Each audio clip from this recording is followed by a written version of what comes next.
Just a little quick video. This came to me the other day and said, oh, it won't run. Oh, okay, no problem. This is a relatively late model unit. Let's see if we can get in here. Here's where you can find your, zoom in here. All right, so you got your DOM, that's date of manufacture, 0422. So this backpack blower is a year old, belongs to a tree company. So it gets daily use, but not like a landscaper. It's in good condition overall, you know, just some minor wear and handling. And for whatever it's worth, this company, I've been working on their equipment for several years. Whatever top secret oil additive and everything else, his pistons and internals look better than anybody else's. I can't remember if you've ever had a failure. If it was more for an air leak than anything else. So I pulled the cord on this and it sounded horrible. I mean, like really, really, really bad.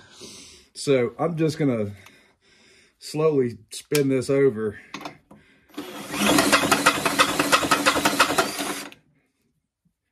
There's some ugly noises in there. Oh wait, it gets better. All right, so I take the shroud off, and you know, if you want to check your spark plug on these, you have to be super duper careful, you know, unless you take the rear shroud off. It's not that hard. It's a little bit of a pain to get back on, but you don't have any extra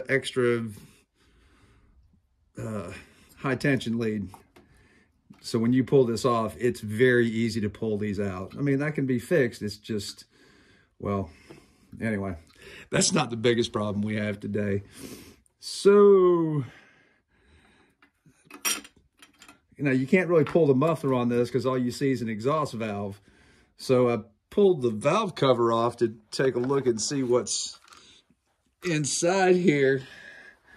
And oh, there's Carnage. Here, we gotta zoom in and see this. Oh, what's that? Oh, that's engine gravel. And there's some engine gravel right there. And oof. You know, the shitty part about this is this is just a paperweight. You end up with,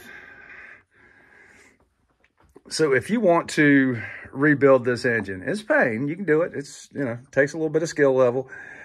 You can buy, if you have bearing problems, and I don't feel any, this is the bearings are nice and tight. I mean, there's no back and forth play. There's no side to side play. But if you wear the bearings out on these, Stihl will sell you a crankshaft. Here, let me go grab one real quick and I'll show you what I'm talking about. All right, here's your proverbial kilt crankshaft.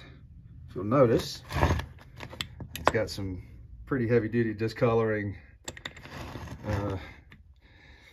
She's missing a little bit. Anyway, so what you have is this gear right here, and this drives your nylon camshaft on the back side of this engine. So in order to pull this motor, you have to take the back plate off, take all the screws out, and put a piston stop in here and get the blower fan off. Then there's a handful of screws where you can actually remove this, but everything has to come off. You know, this is you don't have to fully disassemble, but it's a process. So this isn't your usual engine where you can just drop a new piston in or buy an aftermarket cylinder, or, you know, clean up the original cylinder that's there. You know, when the bearings go on these, this gear is pressed on at the factory. So this is superheated, slid on, and I've made a couple of attempts to try and pull this, but by the time I can get this hot enough, the crankshaft starts to warm up and I can't get it to slide off. So I've just given up on that. The replacement, they call it a short block, but it's a completely assembled engine. So you've got, you know, the valves are in there, the top end, the crank, it's all installed. So there's two options. You can buy a crankshaft with the bearings installed on it for like $200 or for $300+ for a $500 blower, you can change the engine out. This may still be under warranty given the manufacture date, but I dug in a little deeper and we've got some fuel issues. There's a little bit of phase separation down there, and the fuel itself has been sitting for about 20 minutes, and it's a little on the cloudy side. So I'm thinking water was part of the problem. It continues to get better. So I'm gonna take you in a little tighter. So we have a mechanically regapped plug here. How'd that happen? I don't think I can get you down in there, but you can see a nice shiny spot on top of, no, I can't get enough light in there. Anyway, that's Saturday morning carnage for today. Y'all have a good day. Thanks for watching.